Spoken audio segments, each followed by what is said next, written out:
Hey everyone, just going to do a quick tutorial on the new update for Sibyl. We've just pushed that out yesterday, and it's going to overhaul Sibyl and the way it behaves for the better. Alright, so on the chart you can see here we've got Sibyl. This is the old version that you'll have. We can see this volume candle here is quite large in comparison to the rest. Right, so that's good knowledge to have, and you can achieve that with the default volume, which is what Sibyl is, and it just paints it and gives you more information. The new version of Sibyl, however, is based on relative volume. So we can see that this candle that's quite large on this one is actually nowhere near as large on this one. And this one over here is actually much larger, and over here is actually much smaller.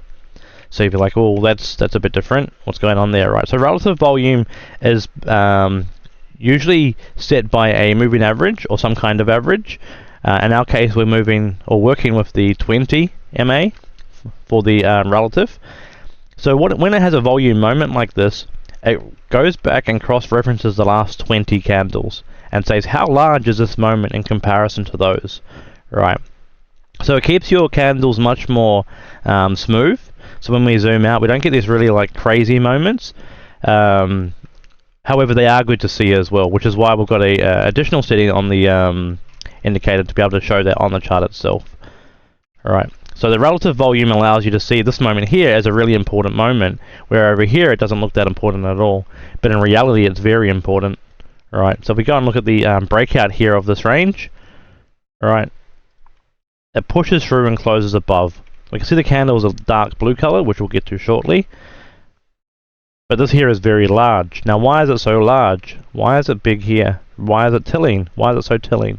Alright, so down here, this candle, well, there was volume in it, was just another volume candle, whereas down here it's cross-referencing all these candles here and only these candles when it paints the size of this and says, well, hey, these were really small and this is actually a really large volume candle relative to these ones, so let's go and project it as a large volume candle, because it was a large volume moment relatively to what the price action prior to it, and that's what matters. That's the key important part.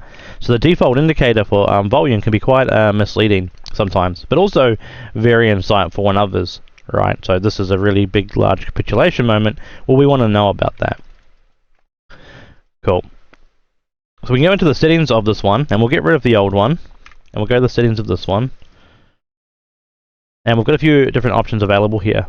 I'm just going to print and screen this, and then pop that as my cool, that's working. Paste that here.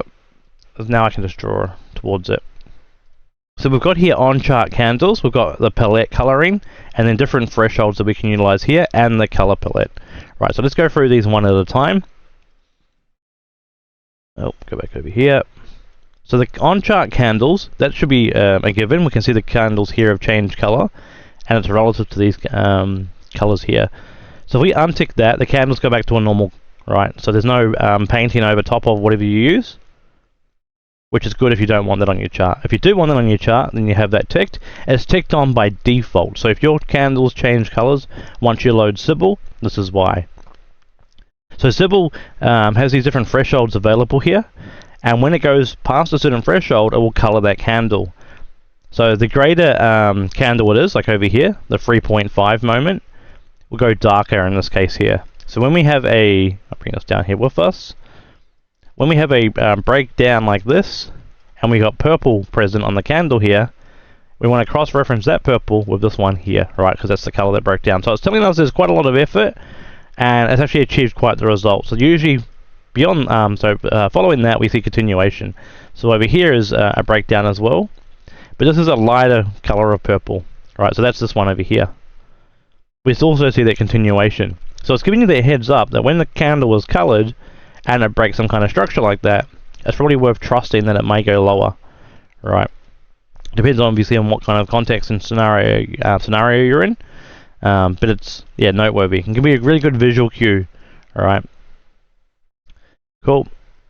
And you can also see it on the breakups as well, so we'll try and find some bullish behavior here. Cool. So we see these two candles here in particular, this one and this one. They are light blue, and that is this color here, right? So that means that they've achieved this threshold. So you can play around with this. The greater the threshold, you can even change that number there and find your own sweet spot. But the higher the number, the more emphasis on the candle, right? So you can go and maybe make just these ones a really bright red. So you're like, hey, that's a really key candle when that pops up. And then cross-reference, what was that candle trying to achieve, or what did it fail to achieve in that moment when it goes and colors it on the chart for you. So that's how we make up for not being able to see the very large candle that the previous version of Sibyl did show us, right, when those really key liquidation moments happen. The colors on the candles here will help us determine that. So we can see here in this particular breakdown, actually, we'll delete that. That was the middle purple, right, this one twice, and then it went to this one here, and that's actually because of the candle size as well as a lower volume candle here as well. So it's giving you that insight that the selling is reducing, and then you see again a large candle with this again, right? So in those kind of moments, you then look left and be like, well, have we just come down into something? What just happened? Is there some kind of level of support? Maybe it was this level, or maybe even further left is another level, and it tried to go lower, so like this one. Lots of effort because of the volume, the colors there as well. It's ramping up in color, and was unable to go lower, and then diverges afterwards as well. And we can see on the second attempt when it comes down here, there's no volume in the low here, so the supply is drastically reducing as price goes to go lower into this key level here. Right, so it's a real telltale sign, real visual cues to make some good choices, and just try and make life easier. So I utilize this, I love it. Fantastic indicator, the way it's set up. So it'll look exactly like this when it loads on your chart. I use a particular background color, which I'll show you now. So when you go into your canvas settings, you can go background up here. I use this color here. To achieve that, you go over here to this plus sign and write 1A, 1A, 1A. That selects this particular back color. Go add, and then choose it, and then go OK, and you'll have this back color. So you'll have exactly these candles the way they look now, and that back color if you do that. However, you can do whatever you want. So we'll go through the rest of the settings. So on chart candles, we can turn that off and it goes back to normal. The palette coloring is an override, right? So if we turn off the palette coloring, we're going to see what we normally see on the candles, but on the volume bars down here. Alright, so I'll turn that off, and I'll turn this off, and now we'll see that this reflects all of this information here instead. Alright, so we can go and change this to maybe like an easier on the eyes kind of color. Alright, so what it's doing is painting all the candles. Untick those. It's painting all the candles either a bullish or a bearish, and you choose the color for that. So maybe we'll go bullish green, bearish red as a default. Maybe make them a little bit darker as just a starting point. And then now it looks like default volume, but it'll be relative volume that's default. We can then go and turn maybe one of these on, and maybe we'll go and make this like white so it's really obvious on the chart. Alright, so these ones here now are really key volume moments. I mean, you should probably pay attention to what the chart's doing in those moments. So over here, for instance, it broke down. Actually, and this candle here in particular is this candle. So it actually broke back up above, so reclaimed a level with a large amount of volume. That's noteworthy, right? And then the next one over here, it reclaimed and pushed above a range here. So this candle was the one that broke above. This candle here is the continuation one here. So we're getting a lot of information that the bulls are actually in control, and then they're showing their hand right now, right? So put the bottom in, and then they're expanding price this way. And it's really obvious on the candles there. We can then go also into this, and we can go maybe a smaller version. Maybe we're only interested in the middle ones, right? So we can see here, with that in mind, we can go and maybe make these white instead. Right. So this one's painting much more. There's a bunch more of them now. So we're getting more insight into more volume moments, right? When we go back and tick the 3.5, it'll override.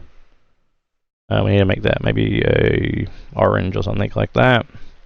Now we can see it overrides only particular candles, right? So because this is anything greater than 2.5 goes white, and then we override that, anything greater than 3.5 goes orange.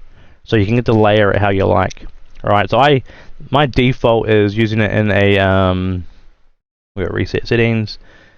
I'm kind of like a palette on the candles itself up here, because it matches my theme that I use. If you didn't have my theme, then this is not going to help you too much. The palette down here, these options, just the candles themselves down here, and you can go and change just however you like. So maybe you wanted bullish to be green and bearish to be red, and now it's going to have a bit of a gradient that goes between the two, right? So when it's green, you're knowing that it's more so bullish behavior, and when it's going red, that's more so bearish behavior. So different ways of playing around with that. And yeah, that's pretty much it. But you've got one more option that we haven't covered yet, and that is volume delta. So up here, the very top tick, it actually turns into a different indicator when you tick this. So it's still volume, but a different approach to volume. So when we tick it, it looks like this. Right, and what it's doing is showing us the candle size relatively, also the candle color. So all bearish candles are underneath, all bullish candles are above. So you can start to see patterns in a different way, right? So we can see there's less selling, and then there's more buying. There's different ways of looking at this and interpreting it. You can also get volume delta where it actually shows you the candle type. So maybe you had a doji here, or maybe you had like a large Marubozu here. It would actually paint the candles, but that's not what this is. This is just more so a visual representation. So we kind of see here that we're in a sideways range, right? We covered this very well as this played out. And then towards the end of the range, we see the Morty's lips. Right? We see this divergent bottom. We see this particular spring and Wyckoff that we look for, phase C. Right? And we can also see that there's like a phase C spring here on the volume. Makes it much easier to pick out these moments as well. Because if we had it back on the default, it'll be less obvious. Right, so you get the option to have both. What I'd recommend if you want to explore both, first load Sibyl. Press Control C once you've clicked on it. Control V. It'll load a second version of it. Go into the top one, and then untick that. And now you have both on the chart. You can scale these down, and scale that down, right? And now you get lots of information on the chart in front of you. On the right over here, you can also scale using this. And if you do scale using this, you then are able to click on the actual indicator itself and move it. Right, so we can see, if we pay attention here, as we move it up, it starts to disappear. Alright. So we can find the sweet spot, and make this as tidy as possible if we wanted to as well.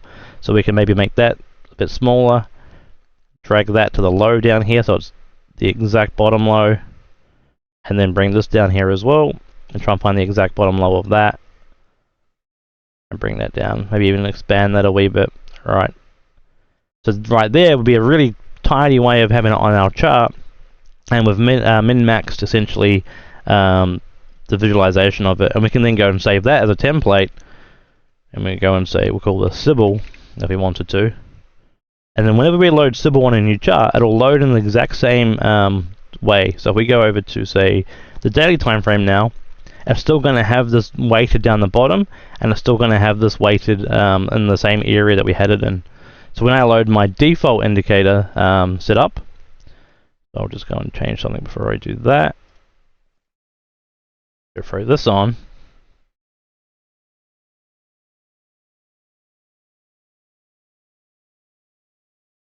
You can see that I've set mine up in like a particular way here. It should be down a little bit actually. So my level 6s, for instance, from the Prophecia indicator are at the very edge.